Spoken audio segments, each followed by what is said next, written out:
Good day ladies and gentlemen, this is Adrian. Welcome sa aking channel.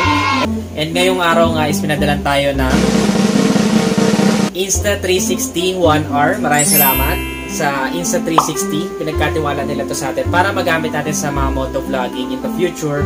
So ngayon sa channel na to, i-unbox lang natin tong Insta360R. Para dun sa mga bibili, medyo meron na kayong idea dun sa makikita ninyo pag bumili kayo, kung ano ba yung nasa box, straight from the box, no? So, tinignan natin yung mga bagay-bagay dito. Kasama na siya, kasi actually itong aking na-receive is full package na. Ibig sabihin, kasama na yung accessories. So, suma total, kasi yung camera nasa around 22,000 to 23,000 pesos. So, ito pa lang yun. Camera pa lang yun mismo. So, kasama yung mga accessories, siguro nagkakalagay ng 5,000. So, suma total, siguro nasa around 28,000 lahat ng to. Gusto ko lang makita nyo yung mga bagay straight from the box. Tara, simulan na natin.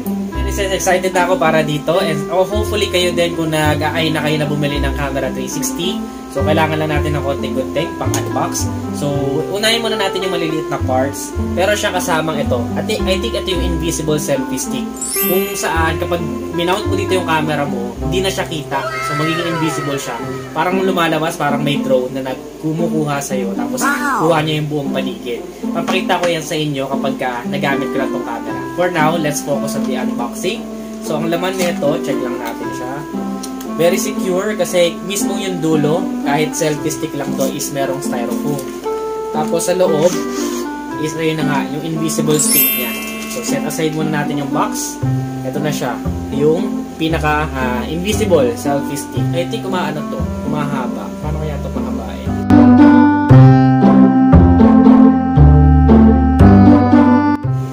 Or maybe selfie stick lang talaga to, no? So check na lang natin.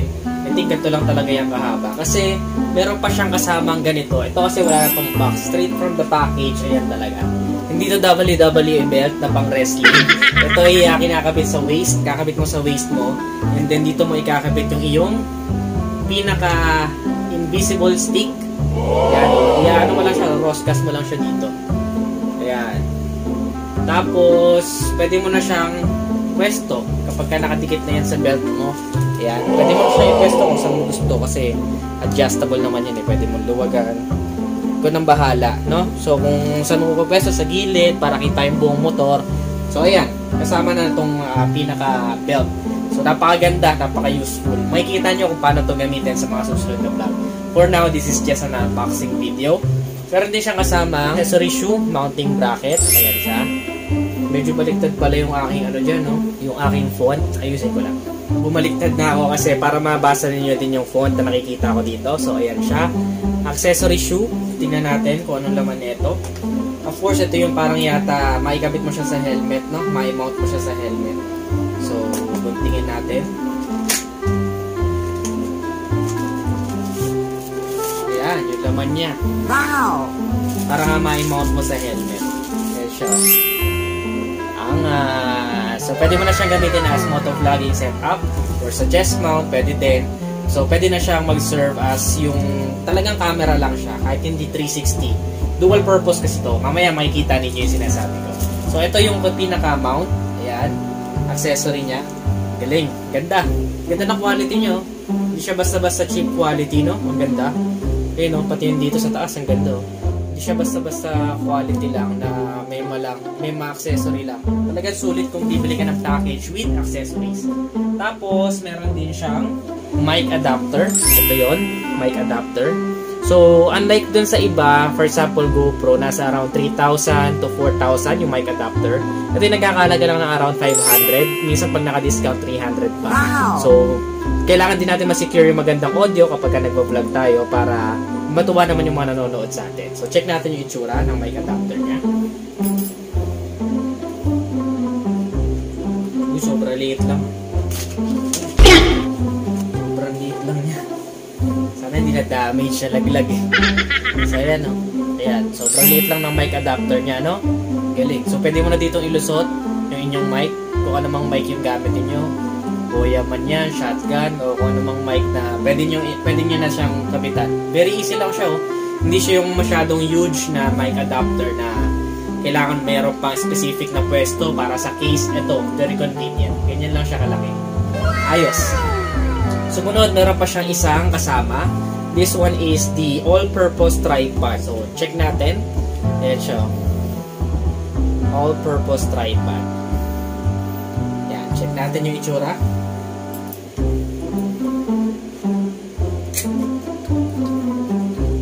Ganda rin, no? Secured na secured din siya. Meron siyang parang styrofoam nakasama para hindi ma-damage yung item. At the same time, ayan siya. Meron pa siyang manual. Wow. Galing. So, may tutorial. Ayan. So, pwede mo itong buksan. I think pwede itong ikabit dito sa Deros cap. Ito yung kanina, oh. Yung selfie stick. I think pwede mo siyang iganyan dito para mas mahaba siya. No, ayan. Pwede ngayon, mas mahaba na siya. Tapos, pwede mo itong buksan ngayon. Ayan. Pwede mo siyang buksan. Ngayon, pwede mo na siyang itayo, yung camera mo.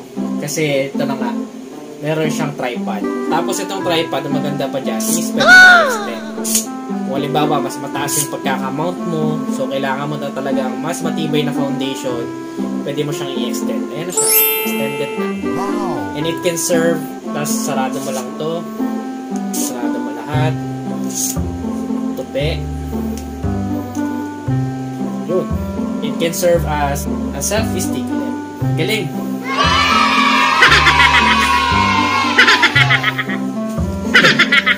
So next one, meron tayong battery. Yan o, napakagalante ng 360. Dalawa pa yung battery na kasama. Check natin yung laman.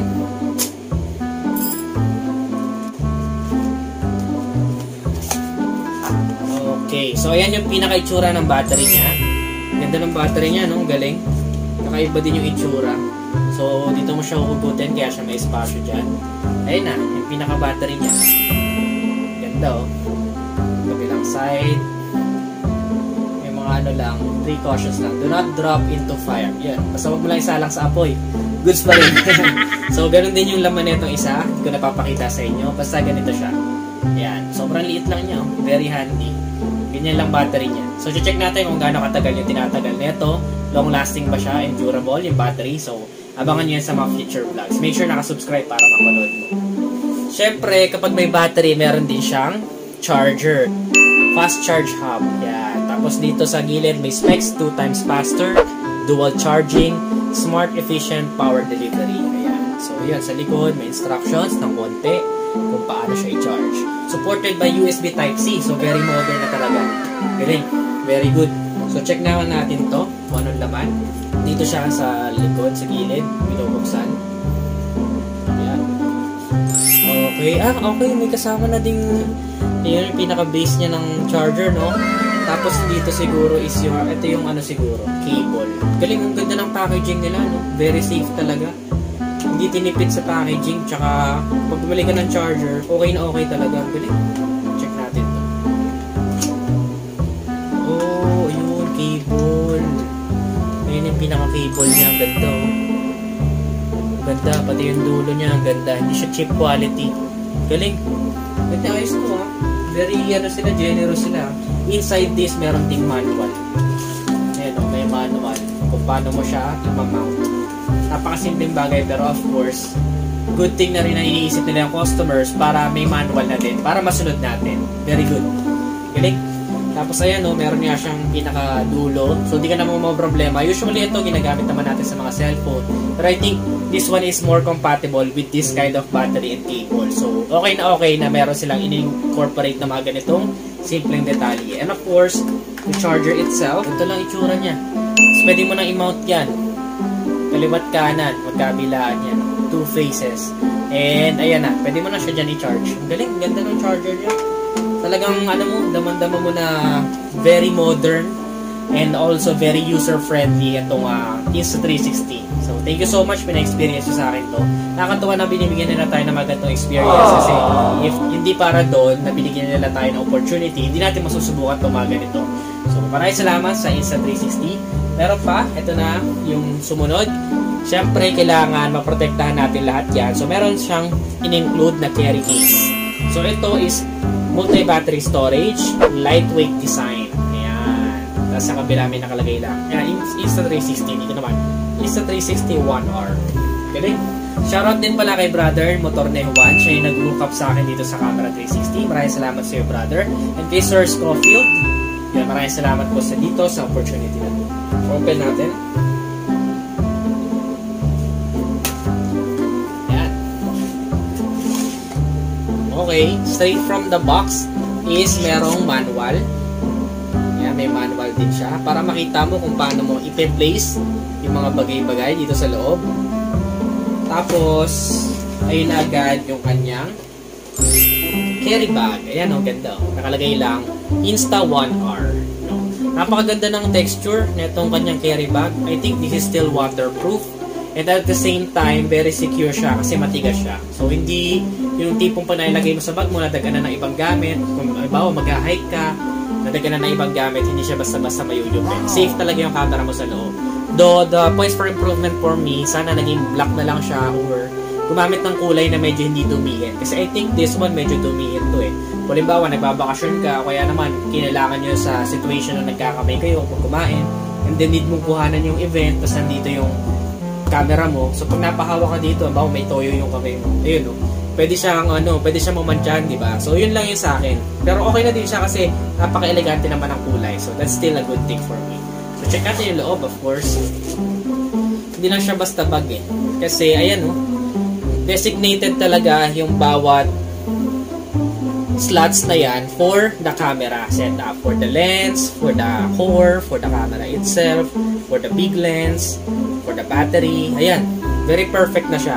So, this one is really made for the camera para hindi nga siya mayupi-yupi. So, ayan, naka-specific na siya, molded. Lalagay mo siya sa mga slots para hindi na siya basta camera, hindi siya maalog-alog sa loob. Very safe siya dito. So, yun, napakaganda na meron siyang ganito. I think pwede kayong bumili ng individual kung yun lang ang kailangan ninyo, yun lang bibili ninyo. Kung lens lang kailangan mo, kung battery lang kailangan mo, kung adapter lang kailangan mo, kaya carry bag lang ang kailangan mo. Pwede siyang isa-isa. Pero I think mas makakatipid ka kapag binili mo siya as a whole na full accessories na. So, ayun. Maraming salamat kasi full accessories yung natanggap natin. And of course, dahil motovlogger tayo, they are very kind to think na kailangan natin ng motorcycle mount. Yan. Bundle. Actually, bundle to. Motorcycle mount bundle. Yung pinaka-ano nila, nagte-trail riding. Or, I think sa desierto to. Ginawa lang green. So, ito, excited ako makita ito kasi medyo malaki din itong isang to. So, check natin yung loob.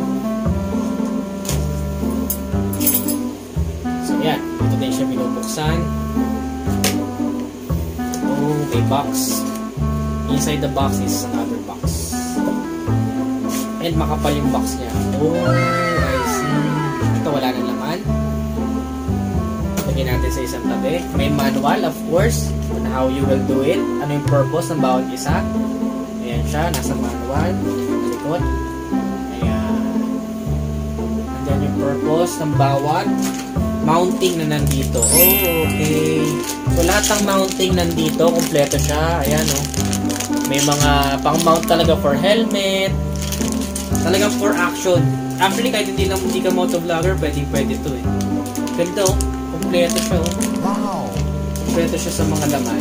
Check natin yung mga laman. May clip. Parang clip tong isang to eh. Ayun, oh. Ah, okay. I-clip mo siya doon sa iyong motorcycle. Okay. Iipit mo siya. Siguro to pwede to sa ano, sa side mirrors, ganyan. Yan, iipit mo siyang ganyan. Galing, no?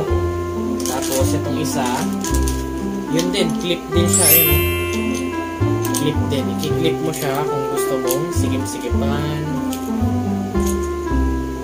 I still need to figure this out, no? Tapos, ito naman, yan, meron din siyang kasama ganyan. Kung gusto mo medyo malayo, yung chain mount mo, ayan, no? Galing, no? I think this is alloy or steel. Pag steel, mas na ano to, mas matibay. Pagin natin yan dyan. And then ito yung puro mount niya. Puro mount for the motorcycle. May sticky pads. Siyempre, yung gusto mo i-stick na yan sa motorcycle mo for permanent use or sa helmet mo. Ayan, meron siyang baon. Mga 3M tapes na very reliable naman. Ayan, meron din siyang mga clips. Ayan, pwede mo dyan kabit yung camera. Mga ganito din siya. So, pag-aaralan natin kung paano ito lahat gamitin. Kasi may iba't ibang use yan. Daming extra. Galing. dami niya extra. Very useful, no? Talagang lahat ng kailangan mo, may extra pa, no? Sobra pa. Hindi lang lahat ng kailangan mo, sinobrahan pa nila. So, good job sa Insta360. Maraming salamat doon sa part na yun. Set aside na natin to for the main event. Of course, kaya kayo nagpunta dito is para makita talaga yung camera itself. In-include ko lang yung mga accessories kung sakaling bibili kayo neto with accessories. Sulit na sulit din. May re-recommend ko siya. And for me, ako kung wala itong mga accessories na to, medyo kulang yung paggamit ko ng camera. Of course, we can improvise or bilhin yung mga specific na kailangan natin. But if you have the accessories to use it, wala ka na intindihin. Gamit ka na lang ng gamit. At the same time, magiging flexible yung paggamit mo. Depende sa usage na kakailanganin mo. Kagaya ko, gagamitin ko lang to for motorcycle reviews. I will mostly need it kapag may driving shots. Kasi ang hirap naman na lagi kang makikisuyo, na magpapa-video ka sa mga ibang tao. So, mas maganda na kung ikaw lang yung available, sarili mo lang, you can still manage to shoot and then edit by yourself. So, ayan na. Let's go to the main event. Ito isang toys dito pa talaga nasisiba. This one is the Insta360 1R Twin Edition. Interchangeable lens, action cam, and 360. So, sa gilid, ayan yung mga sample shots niya. Maganda. Tapos sa likod, in the box, you will see the core, the dual lens 360 mode, 4K wide angle mode, battery-based, mounting bracket, lens cap, at saka charging cable. Kompleto na rin pala sa loob no? Pero pag bumili ka ng extra na charger, may extra battery. Ang ganda. Galing. Thank you so much. Kompleto na talaga. Talagang minake sure nila na magagamit ko to at gagamitin ko to para sa future vlogs ko. And I will make sure na gagamitin ko rin talaga siya. Kasi kailangan ko din talaga ng upgrades pagdating sa gamit. Kasi nga, vlogging yung aking pinaka source of income. So, dapat mag-improve din tayo, mag-invest din tayo sa mga gamit. And kayo, kung inspiring motovloggers or vloggers kayo, make sure mag-invest din kayo sa gamit. Either travel vlogger kayo or motovlog, mind vlogger, iba-iba, no? So, pwede kayo mag-invest dito. So, ito yung mga specs niya. Meron ditong 5.7K, 360 capture, 4K, wide angle. Meron ding flow state stabilization, waterproof, up to 16.4 feet, 5 meters. Ganun kalalim na magiging waterproof siya. Invisible selfie stick, tapos auto frame plus auto edit. May hyperlapse din siya, may point to track, may voice control, may 8 times slow-mo, 4 times slow-mo for 360. And then HDR, so mas maganda na yung kung di kayo masyado into color grading or editing, meron na siyang built-in na color grading HDR and then night shot. So wala ka ng pangamba na kahit sa gabi, pwede mo siyang gamitin. Kasi yung usually na kahinaan ng mga action cam kagaya ng gamit ko ngayon, which is the very outdated na medyo matagal na Hero 4. Kapag kasi gabi, medyo nag-struggle to sa lights. So ito yung tatry natin kung kaya niya kahit na gabi. Hopefully maging maganda to as an action camera kasi kapag naging maganda to, this will be the main camera na gagamitin ko talaga. Ito kasi, it's been very useful. Ganyan lang siya kung titignan ninyo. Straight from the box, may battery lang, may memory card. Ayan, may slots for the memory card. So, ganyan lang siya. Pero, magiging masaya ako kung ito talaga yung magiging main camera ko. And kung ma-surpass niya, kahit itong Hero 4 lang, gusto ko ma-surpass niya. Yung kahinaan nito sa low lighting, wala siyang stabilization. Ang gusto ko lang kasi dito talaga is malino siya, meron siyang super view. At the same time, madali lang kasi di mo na need ng adapter. Pwede na dyan mo na lang yung mic mo. So, ayun. Very straight to the point siya gamitin. So, ito, sana magawa niya ng mas pa yung kaya ni Hero 4. I think kaya niya yon kasi makatapatan nito Hero 7 pataas na nga eh. So, I think pwede natin itong gamitin. Kasi it can serve as 360 and also it can serve as an action camera. Wow! So, buksan na natin to, yung pinaka-inaantay dito. Let's go! Let's go! Actually, ako din, ito yung pinaka-antay ko. Kasi, walang gamit lahat ng pinakita ko sa inyo kung wala itong pinaka-bida. Kumbaga. Ito yung kailangan na gumagana. Ito yung kailangan na maayos. So, yan. Sarap. 1-inch wide angle mode, 4K wide angle mode, core, dual lens, battery based, boosted battery based. Galing, no? Ito. syempre, ingatan ko na. Dito ko na muna siya tatanggalan ng box. Tapos, check natin. Dito ko na tatanggalin. Mahirap na. Wow! So, ayan siya. Ready, sense?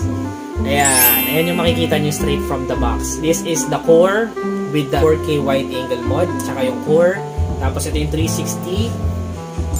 Ito yung pinaka 360. Wow! The lens niya. Pakaganda. Very simple lang siya. Pero compact. At the same time, alam mo na matibay. So, gagamitin natin yan. Excited na tayo. So, lagay muna natin siya dito. And then, ito yung pinaka-core. So, ito yung pinaka-core niya. Ayan. May screen yan. Ito maganda dyan, may screen. Kasi yung Hero 4 ko, walang screen eh. So, hindi ko nakikita kung ano yung sinushoot ko. At least, ito may screen. So, makikita ko na yung sinushoot ko. At the same time, may lens. Ayan yung lens niya. Na 4K wide angle lens. So, lagay lang muna natin dyan. Tapos, next is the battery. Yung pinakita ko sa inyo kanina. Ayan yung pinaka-battery niya. Pero ang tawag nila dito, battery base. Kasi nga, parang magiging pinaka-base siya ng camera. And then, meron pa ditong mini box. Ito yun, may maliit pa na box. So, ano kaya nasa loob nito? Let's take a look. Medyo mabigat din siya. I think this will be the base. Oh, okay. Meron pa dito. May cable din siya dito nakasama. Straight from the box. Kahit hindi ka bumili ng extra fast charge hub, meron na straight from the box. Ayan din siya, nakahiwalay din yung kanyang cable. Napakaganda ng cable niya. So, dalawa na yung cable natin. Swerte. Tapos dito sa box is, ayan, merong do not eat. Huwag mong kakainin to.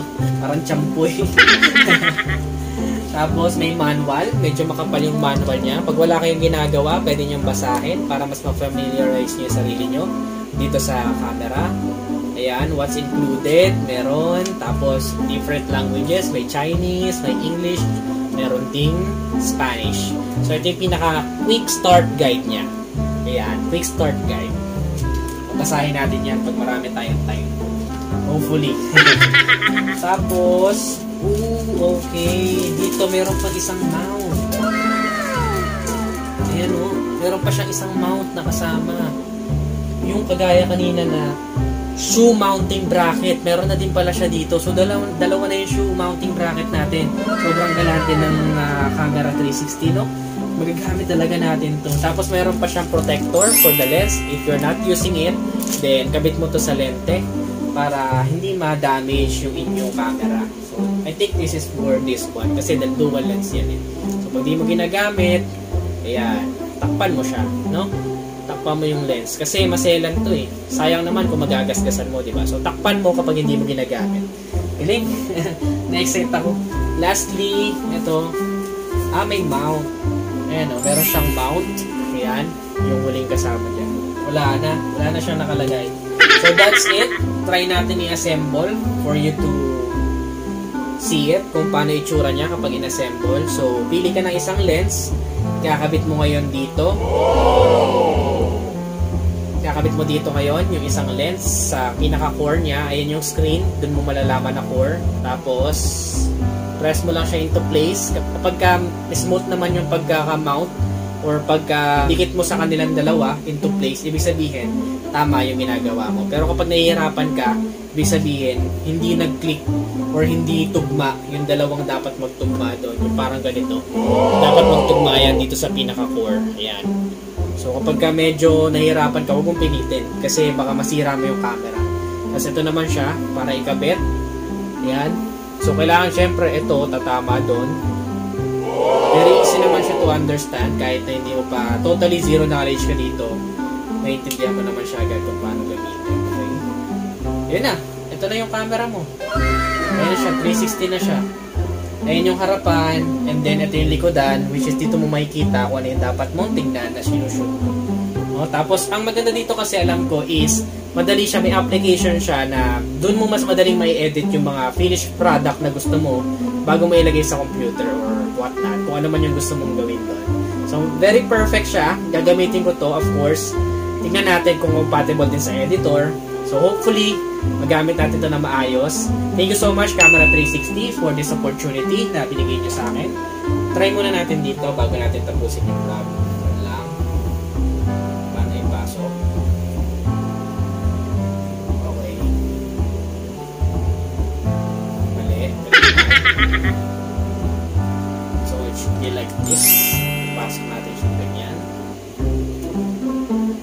Kailangan tama ito. Ayan o, tama yung pinaka turn on button niya dito.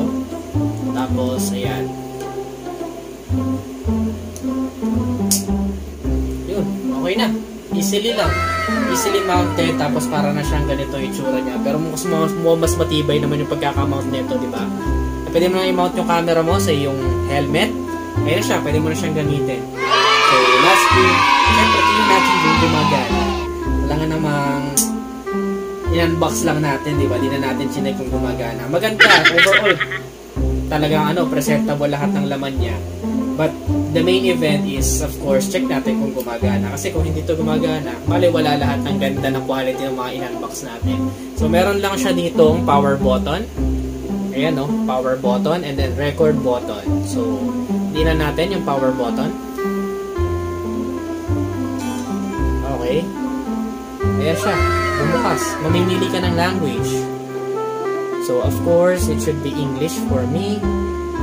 How do we proceed? Just one button to worry about eh. So, this one I think ito, record button to pick. Or, maybe ano siya, touchscreen. Hindi naman. Oy, touchscreen nga siya, netizens. Touchscreen pala tong isang to. Alright, so para ma-activate ko siya, I need to connect it with the app. So, connect muna natin siya sa app. So, no SD card. Tayo na pala, hindi. Okay na pala, oh. Kita nyo na ako. Kita ko na kayo. Oh, wow. Maganda. Wow. Ayan siya. Ayan, kita nyo na ako. Swipe up next to access short menu. Next. Swipe up to next shooting modes. Next. Swipe up to access. Ayun, no, meron siyang tutorial. And then, swipe left to adjust camera settings. Alright. Galing. So, explore lang natin siya. Abangan ninyo yung full review ko nito na i-upload ko, of course, sa aking main channel. This is just an unboxing video. Pag-aaralan ko pa din yung unit para ma-review ko na maayos. Pero ang pinaka may papangako ko, actually, I'm not into reviews pagdating sa mga gadgets na ganito. But I'll try my best para mabigyan kayo ng informative na vlog. Pero may papangako ko is makakakita kayo ng mas epic at mas magagandang reviews sa mga susunod dahil sa blessing naman. So, maraming salamat sa Camera 360. Again, maraming salamat kay Mr. Scofield. Maraming salamat kay Motor ni Juan for hooking me up to this kind of opportunity. Maraming salamat. Maraming salamat din. Maraming salamat din kay Lourdes sa pag-edit nito. So, yun lang, netizens. Sana nagustuhan nyo yung unboxing video natin. And pinakita ko lang sa inyo what to expect if you're going to buy the Insta360 One R with all the accessories that is needed or included kapag bumili kayo ng whole package nito. So, sana nagustuhan nyo at informative sana. Medyo mahaba yung vlog, pero I hope natapos ninyo para kung talaga interested kayo, familiar na kayo sa mga bagay na nakakapaloob doon sa full package na offer ni 360. For me, very good yung quality niya, hindi siya cheap quality. Good din yung investment niyo. It's worth the money. Sulit talaga siya. For me, ito ay binili ko, talaga masasatisfy ako. So maraming salamat sa Camera 360 for letting me experience this kind of opportunity. Again, this is Adriano. Maraming salamat sa panonood. See you on the next vlog. Subscribe. Bye-bye now.